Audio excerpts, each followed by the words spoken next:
Hello everyone and welcome to the channel. I'm back to break down this 5-game NBA DFS slate on DraftKings. Before we get into it, if you do enjoy the content at any point in this video, all you could do for me, if you could please leave a like on this video, subscribe to the channel, hit the notification bell, that would be greatly appreciated, guys. We're about 5 subscribers away from 300. If we can get there today, that would be great. Just 5 off. If 5 of you could just hit that subscribe button, I appreciate it so much. I appreciate all the support I've gotten so far. The channel continues to grow. It continues to grow, and it's because of you guys. I really do appreciate it. I have released an NBA DFS package over here on Patreon where you can get access to my premium projections, NBA data sheet, player stats, team stats, play context stats, core plays, injury impact sites, my NBA Discord chat access. So a bunch of tools that I have been put together to help you become better NBA DFS players. I've been playing NBA DFS since 2016. I've seen what other sites have to offer. I've been a member of other sites, and I've gone ahead and I've built a tool, a whole entire spreadsheet to give you access to all the things that they offer and more. At an affordable price. So that's the goal, to help you guys become better NBA DFS players, give you access, be able to ask me questions about anything that you're wondering, maybe something you need help with. And then, get access to sheets such as this one with my offense transition sheet, where you can see the top teams in transition, which teams are pushing the ball, which teams are pushing the ball frequently, which teams are successful at it. And then on the defensive side, you can also look at which teams are really struggling at defending transition. Same thing applies for defensive half court and putbacks, offense half court and putbacks, all that stuff. So if you are interested, go ahead and check that out. Link below in the description. You can follow me over on Twitter at KJK_DFS, where I do tweet out my top projected play on DraftKings every night. Another thing that I try to do free for you guys to give back. And stay tuned to the end of the video for my lock of the night, my new segment. Every night I'm going to be giving you guys my lock of the night, my player that I think you should be locking into all your lineups if I had to pick one player to lock in.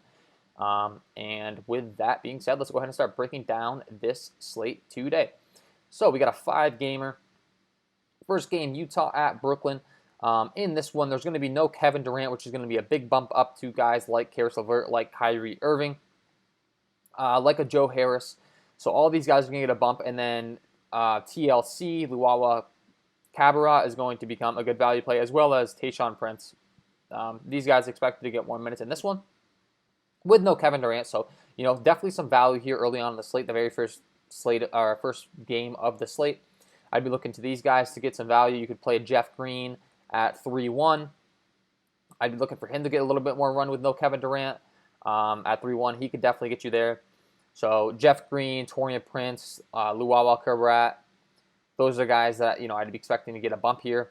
And then, of course, Kyrie Irving and Karis LeVert are the biggest beneficiaries because they're going to get all the usage in the world. 39 minutes last time out for Kyrie Irving, 59 DraftKings points. I'd look for him to keep it going in this one. As far as the total in this one, this game does come in right now currently with a 231 over-under. A 2.5-point spread in favor of the Utah Jazz. So definitely some viable options in this one right off the bat with no Kevin Durant. It's going to open up usage for those guys as discussed.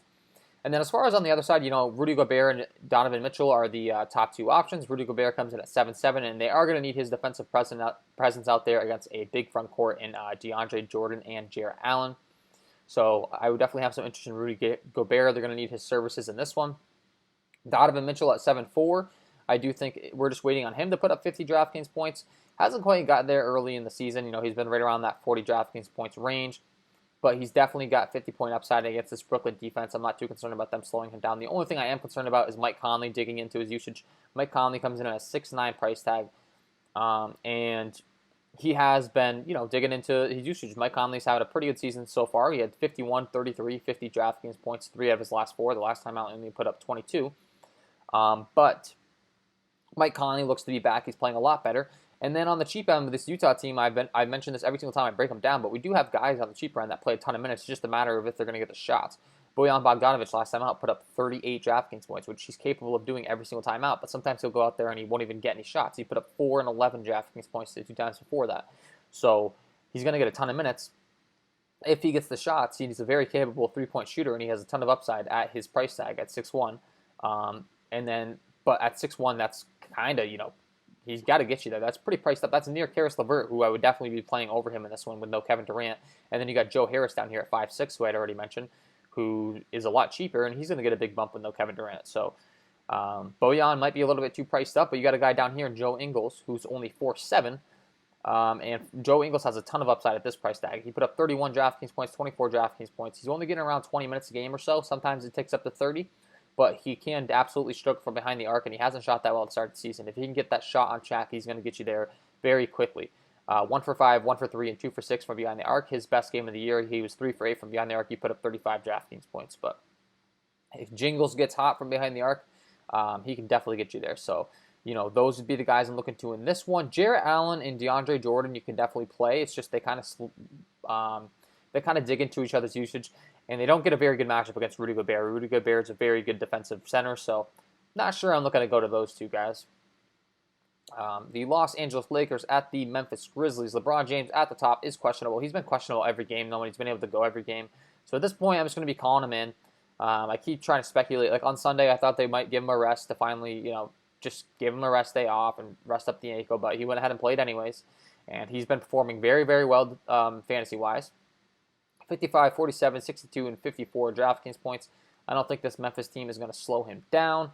As a matter of fact, it's a back-to-back, so they actually just played this Memphis team, and he put up 54 DraftKings points. So LeBron, definitely a viable option. The only problem is this game comes with a 9-point spread in favor of the Los Angeles Lakers and only a 218 over-under. So expected to be a pretty easy win for these Los Angeles Lakers, and if the game gets away, they could bench LeBron. However, with that being said, if I have a feeling if the game does get away, LeBron's going to be a big part of that. So he could definitely get you there regardless because he could put up all the fantasy points you need while, ensuing the blowout himself. As far as playing him and Anthony Davis, I probably wouldn't do that. I'd probably be picking one, and I would lean LeBron just based on his performance and based on matchup.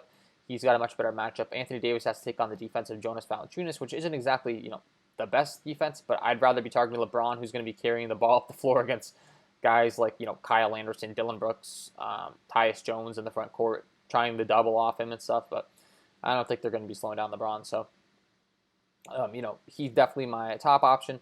There's no John Morant, so Tyus Jones continues to be an option. The only problem is he's priced pretty appropriately at 5'7". He was down at 5'1", 5'4", and then now 5'7", and it's not like he's had a big game, so they keep pricing him up, and he's not even doing that well.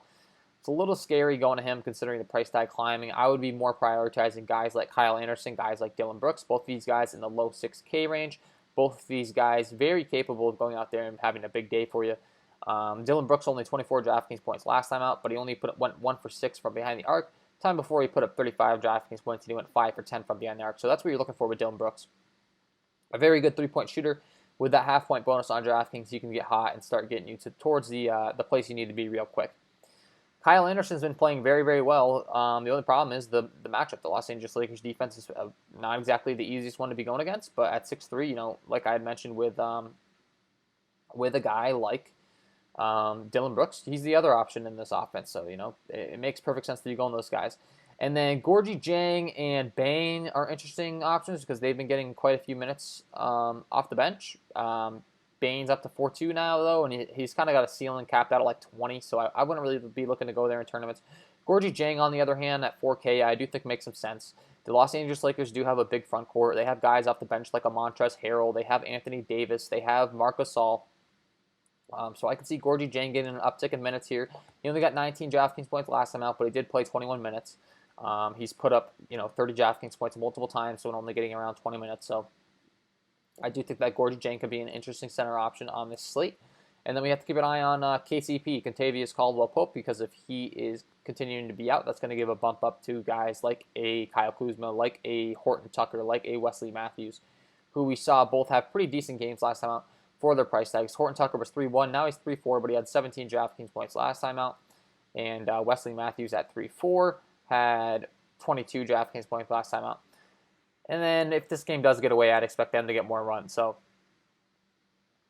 those would be the guys I'm looking to in this one. Of course, you can always play JV, Jonas Valanciunas, at 7.6. I didn't mean to skip over him. It's just he's the most priced up, kind of the most obvious play. He continues to see his price decrease, which I like to see because that means we can jump on him. And while this isn't the best matchup defensively, taking on the guys like Anthony Davis and stuff, he is a big body, and they're going to need him out there. So, yeah, Jonas Valanciunas makes some sense. We're continuing to see his price tag decrease. Moving further along, Minnesota at Denver. Nikola Jokic at the top at 10-8. Right now, this game comes with a 228 over-under. 11.5-point favorites are the Denver Nuggets. And I can tell you right now, talking about that transition defense tool that I have over there on Patreon, I looking at it before the video, the Minnesota defense is absolutely dreadful. Very, very bad. It makes sense as to why Nikola Jokic and these guys are favored by so much, and I really do like these guys. I mean, the problem is the blowout, of course, but if the blowout's going to occur, once again, similar to LeBron, who we discussed about earlier in the video, these guys are going to be the ones doing it. Nikola Jokic at the top at 10-6 or 10-8 has a ton of upside. The only problem is if his price tag is going to, outdo his performance because of the blowout. Jamal Murray is the guy that I'd be looking to. A lot. I have a ton of interest in Jamal Murray in this one, honestly. He looks really good. He's a very good three-point shooter. There's no Michael Porter Jr., which is going to bump up his usage. The Minnesota defense is absolutely dreadful. Jamal Murray is way too cheap at 7.6. I love him. D'Angelo Russell is way too cheap at 7.2. Denver defense isn't exactly the easiest one to face, but he put up 40 DraftKings points last time out. And I think with no Karl Anthony Towns, he's going to continue to see all the shots in the world. He's priced in the mid-7K range. So, him and Jamal Murray kind of go hand in hand. Malik Beasley at 6'3", same thing. He put up a huge game last time out, putting up 48 DraftKings points. We saw the Minnesota Timberwolves go with a little bit of a different rotation because of them getting blown out recently, and Malik Beasley got all the run he could handle. I think they're going to continue to do that, so I like him. Malik Beasley and D'Angelo Russell. And I think this game's just really easy to stack up, honestly. I mean, as far as the total and stuff, a 228 over-under is pretty respectable, but the options are just so clear to me. Will Barton on the other side, he's going to get a bump up with no Michael Porter Jr. I have interest in him. We still haven't seen a big upside game from him since no Michael Porter Jr. I'm waiting on that. And then on the cheap end, you can go to a Juan Hernangomez, who got to start last time out. He only put up 15 DraftKings points, but we've seen this guy in the past. He can absolutely stroke from behind the arc. If he gets the minutes at 3-4, I think I have some interest in him at low ownership. I don't know if people are going to be aware that he was even starting last game. I don't know if people are going to be aware of how good of a fantasy point per minute basketball player he can be on DraftKings. So I like Juancho Hernangomez. And then Ed Davis got the start last time at 3-4. If Ed Davis continues to be 3-4, he could be an interesting value option. And lastly, you got Jared Culver, Gary Harris, and Paul Millsap in this middle range. And you got Monte Morris at 4.8, who is a little bit of a risky play considering his price tag 4.8. But if this game turns into a blowout, Monte Morris can just absolutely go off.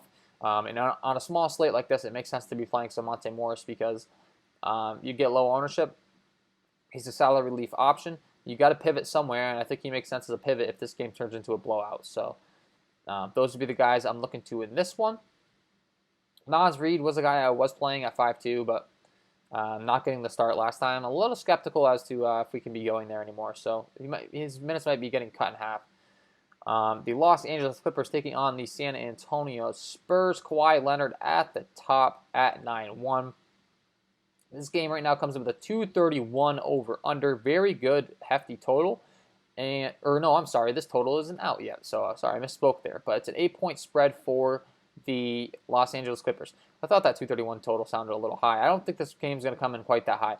8-point spread in favor of the Los Angeles Clippers. At 9-1, Kawhi Leonard at the top. Something I've been really trying to push is just how much of the usage in this offense Paul George and Kawhi Leonard are soaking up. It's just absolutely ridiculous. Both of these guys are getting all the usage in the world. And they're not always in the highest scoring games because, the Clippers do have a fairly good defense. And just the totals they've been in haven't really been huge totals compared to other games on the slates. So whenever I talk about these guys, I kind of have to put in perspective, just how involved they've been. Look at Paul George, 52, 55 DraftKings points, 7 for 10 from 3, 5 for 13 from 3, 4 for 9 from 3. He's putting up at least 10 threes a game, it seems. He can get to the rim, he can get you assists, he can get you rebounds, he can get you steals, he can get you blocks. Same thing goes for Kawhi Leonard. Both very good defensive players, both very good offensive players. And they're only in the low 9K to high 8K range, compared to paying up for a guy like a LeBron James at 10-1, like a Nikola Jokic at 10-8. These guys are the top guys in their offense, and they're only priced around 9K. So, that's kind of my spiel there. LaMarcus Aldridge continues to be questionable. If he's out, we've seen DeMar DeRozan just absolutely go crazy without him, and DeMar DeRozan would continue to be a very good play. He's finally getting a price up into the 8K range is the only thing. And like I mentioned, Paul George, Kawhi Leonard, it is a tough defensive matchup. So maybe pivoting off him to a guy like a DeJounte Murray, like a Keldon Johnson, who we've seen play very, very well. 48, 36 DraftKings points. This guy stepped up big time. I wouldn't be as interested if LaMarcus Aldridge is back, but if LaMarcus Aldridge continues to be out, look to those guys. Look to a Lonnie Walker, look to a Rudy Gay. Lonnie Walker at 4-4, I'm just waiting for him to have that big game. Hasn't quite gotten you there, but he's more than capable of going out there and putting up 30 DraftKings points for you. So, those would be the guys I'm looking to. On the Los Angeles Clippers side, there continues to be no Marcus Morris, so that's going to give a slight bump in usage to a guy like a Luke Kennard at 3.9. A very good three-point shooter. If he can get hot from behind the arc, he makes sense as a guy that could go out there and blow his price tag away. So I'd be looking there. And that's pretty much, all the options I'd be looking to in this one. You could play a Jakob Poeltl if there's no LaMarcus Aldridge, but not all too interested. And then Nicholas Batum also gets a big bump with no Marcus Morris Sr. We've been seeing him play around 30 minutes a game. He could definitely get you there at only 4.6. Last game on the slate, Chicago at Portland. Right now, Damian Lillard at the top at 9.8. This game comes in with a 234 over/under. 9.5 point favorites are the Portland Trailblazers. And once again, a game where we know where all the usage is coming from. So I love to see it. This Portland defense has not been good. Zach LaVine sticks out to me as a great play at 8K. I've been targeting this guy all season long. He's been mispriced the entire season down in the 7K range. I still think 8K still isn't enough to talk me off him because, the guy literally put up about 60 DraftKings points last time out. And at 8K, that you're still going to be very, very happy with that. He's going to get all the usage in the world in this offense. So I'd continue to target him. Damian Lillard and CJ McCollum get all the minutes in the world. Both get around 40 minutes a game. I'm starting to lean towards CJ McCollum just strictly because the usage has been pretty balanced and you get a huge price tag decrease on him as opposed to Damian Lillard. And he's been shooting a lot better than Damian Lillard early on in the season. Could this be the game where Damian Lillard goes out there and drops 70? Of course, but he kind of needs to at his price tag as opposed to dropping down to CJ McCollum at 8.4. You still get that big usage and you don't need quite as big of a game from him. Kobe White at 6.7 makes a lot of sense. He's the second fiddle to Zach LaVine. Put up 37 DraftKings points last time out. Once again, a pretty good matchup against this Portland team. I'm not too concerned. Lauri Markkanen continues to be out, so Wendell Carter Jr. at 5.7 is going to continue to see a lot of work. I like him. He hasn't put up really big games yet. I'm just waiting on it. Robert Covington's an interesting play at 5.1. He's been getting a lot of minutes. He just hasn't quite had that big upside game where he's shooting all those threes. One of these games, Robert Covington's going to go out there and hit 7 threes, and you're going to be real happy with him at 5.1. So he makes sense as a play if you end up in that range. Carmelo Anthony at 4.4 is a decent play. You need him to go off while he's in there because he plays in the mid-20 minutes, but he can definitely do so and get you there as well. And then Thaddeus Young at 4.5 continues to be an option as well with Lauri Markkanen out. Put up 28 minutes last time out. He continues to see his price tag increase, though, and he hasn't really produced much more than 14 DraftKings points the last few times out. He did put up 31 DraftKings points in that matchup against the Washington Wizards. And a pretty good matchup in this one. But you could see him finally get back on track, and I would have some interest in playing him. So that is my overall breakdown for this 5-game NBA DFS slate. Before you guys go, I got to give you my lock of the night, so let's get into it.